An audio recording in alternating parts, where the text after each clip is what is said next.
Olá, boa tarde a todos, todos os alunos dos sextos anos do município de Cascavel. Eu sou o professor Osés Oliveira, vou gravar aqui esta videoaula para auxiliar vocês nesse conteúdo, o nosso planeta e os recursos minerais, parte 1, tá ok? Vamos lá. Primeiro se inscreva aí no canal Ciências Naturais, tá bom? Para acompanhar a postagem dos vídeos, tá ok? E na sequência aqui vamos ver um pouco da prevenção do novo coronavírus, tá? Sempre bom manter a prevenção, embora a gente, né, esteja analisando aí um cenário bem melhor, mas continuem se prevenindo, tomando os cuidados, tá? Fiquem alerta aos sintomas também para procurar imediatamente um serviço de saúde, tá? O mais próximo.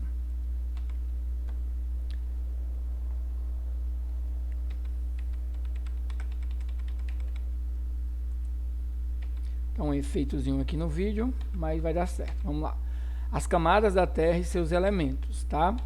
Nós sabemos que a estrutura interna da Terra é composta por 3 partes, tá bom? Para simplificar, são crosta, manto e núcleo, tá? Só que tem as subdivisões aqui, por exemplo. A crosta nós podemos chamar de litosfera e o manto ele pode ser o externo ou o interno, tá? Se a gente observar aqui, ó, o externo está um pouquinho mais para fora, né, mais próximo da crosta, e o interno está um pouquinho mais próximo do núcleo, tá? Da mesma forma também o núcleo tem o interno e o externo e o interno, tá ok? A gente vai ver aqui melhor sobre eles aqui na sequência, ó. O centro da Terra é composto de ferro, que é o núcleo, tá bom? O núcleo do planeta ele tem mais ou menos 3.400 km de espessura e possui 2 partes, são o núcleo interno e o externo, tá bom? Gente, eu não vou fazer a leitura toda dos textos do slide para o vídeo não ficar muito extenso, né? Vou tentar comentar e vocês pausam aí e fazem a leitura melhor para resolver as atividades, tá bom? Então aqui, o núcleo interno, ele é um imenso cristal de ferro sólido, tá certo? E o externo, ele já é líquido, tá ok? Dá para diferenciar dessa forma. Um é sólido, o outro é mais líquido, né? Derretido, tá ok? A temperatura no núcleo é de 6.000 graus Celsius, tá certo? Acredita-se que o núcleo ele gira bastante, né? Mas até mais rápido do que a rotação da Terra, tá bom?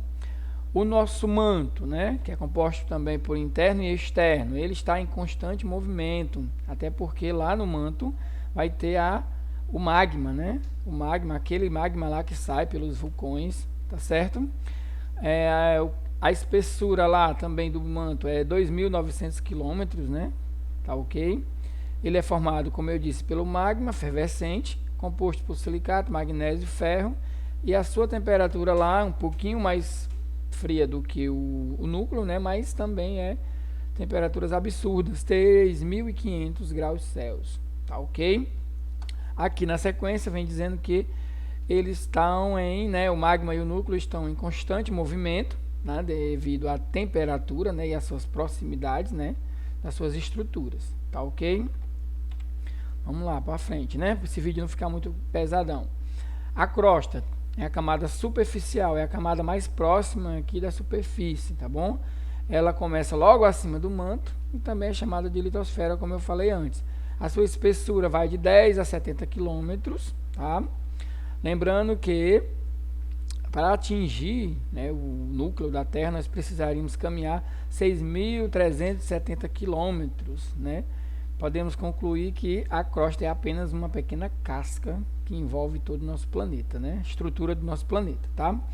Os principais elementos químicos que formam essa crosta é oxigênio, silicato e alumínio, tá bom? E em pequenas proporções podemos ter também ferro, cálcio, potássio, magnésio, fósforo e enxofre, entre outros elementos, tá? Os movimentos das placas tectônicas, isso é muito importante, né? Nós sabemos que tem essa movimentação de placas, onde causam também terremotos, né? E está envolvido nessa parte geológica do nosso planeta. Ela está sempre se movimentando, não percebemos, mas está em movimento, tá? Elas também se apoiam no solo e também no fundo dos oceanos, mares e rios e até lagos, tá? Vamos entender aqui um pouco o que é a deriva continental, tá? Inicialmente, né, estudos geológicos nos mostram que inicialmente a Terra era um único continente, um único bloco, né, terrestre. E com o passar do tempo, né, eles foram se separando e formando esses continentes que nós temos atual, né? O continente europeu, asiático, africano, americano e assim sucessivamente, né? E essa deriva ela está acontecendo até hoje, né? Os continentes estão se separando, claro que num espaço muito lento, né? Que a gente não consegue nem perceber, tá? Isso também, gente, aconteceu há milhões de anos, né? Não foi uma coisa rápida, tá? Tem que lembrar disso. Aqui uma animação para mostrar como era antes, ó. E ele foi, né, ó, se separando, tá? Bem legal aqui, ó. No mapa aqui ao lado mostra, né, também. E aqui na animaçãozinha do planeta Terra mostra como ele foi se separando, né? E nós temos aqui a composição que nós temos hoje dos continentes da Terra, né? Terrestre, tá ok? Bem bacana essa ilustração. Vamos lá, tipos de rocha, envolve bem essa parte geológica, né? Nós temos esses três principais tipos de rochas, magmáticas, que também podem ser chamadas de ígneas, sedimentares e metamórficas, tá? Você pode visualizar aqui uma de cada, que são bem bacanas, essas imagens. Vamos lá.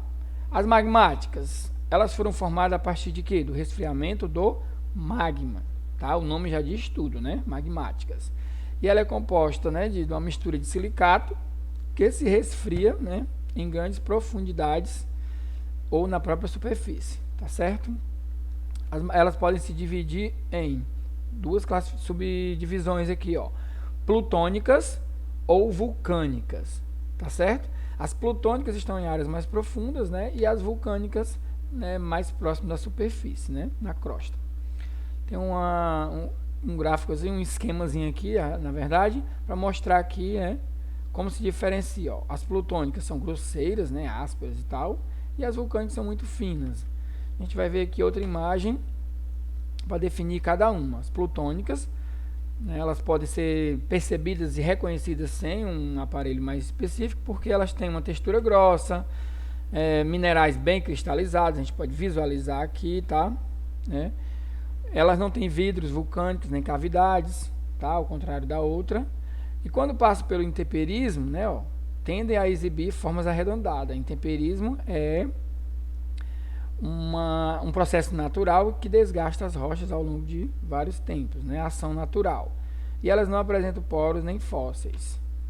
Exemplo de rochas plutônicas é o granito, é o mais conhecido e muito usado na construção civil, o pegmatito, gabro, na verdade, diorito e o cianito, tá? São nomes bem complicadinhos, né? As vulcânicas, né? Tem uma textura já fina, presença de vidro vulcânico, é meio que o contrário da outra, né? Exibe uma estrutura colunar de fluidos, né? Que vem das lavas e tal, mas também não apresenta poro nem fósseis, tá? Exemplo de cada uma, né? No caso aqui das vulcânicas, o basalto é muito importante na composição do solo, tá, gente? Na questão da fertilidade. O riolito e o traquito, tá? São exemplos. Principais características observadas a olho nu, tá? A sua textura, né? Ó, você pode observar aqui a imagem, o resfriamento do magma, né? Ó, aí vem ela aqui já, uma parte da rocha já cristalizada, depois a formação aqui de alguns minerais, né, bem interessantes, tá? E até valiosos, né? As sedimentares, tá? Elas têm uma origem, né, em termos da idade, praticamente 60% provém de sedimentos cenozoicos, 25 mesozoicos e alguns sedimentos paleozoicos, que são eras geológicas, tá? Onde ocorreram na formação da maioria das rochas sedimentares. Isso é um processo a longo prazo, então isso vem acontecendo desde, né, dessas eras geológicas aí comentadas, né? São encontradas na superfície terrestre, né? A importância delas, né, formam 75% da superfície da Terra, são formadas basicamente por sedimentos, tá?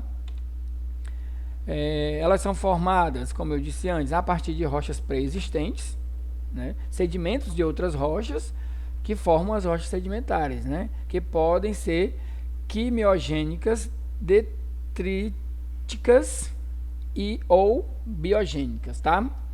Então aqui, ó, a base aqui, ó, gênese das rochas, né? Como é que o início, né? Meteorizadas, erosão, transporte, sedimentação e diagênese, compactação, cimentação. É assim que acontece, né? O processo, para poder a gente chamar elas hoje de sedimentares, porque acontece a sedimentação, a compactação delas ao longo do tempo, tá? A classificação delas são clásticas, químicas ou orgânicas, né? Elas podem ser desses três tipos, tá? Vamos ver cada um. As clásticas ou detríticas, elas são resultado do intemperismo que eu falei antes, tá? Ao longo do tempo, a degradação das rochas, né, formam essas rochas sedimentares desse tipo aí, que são exemplo, grãos soltos, areia da praia, seixos, conglomerados, tá? E são exemplos aí desse tipo de rocha sedimentar. E as químicas, obviamente, da formação de compostos químicos, tá? Calcário, dolomitas, limonitas, silexitos, né? Silexitos, tá?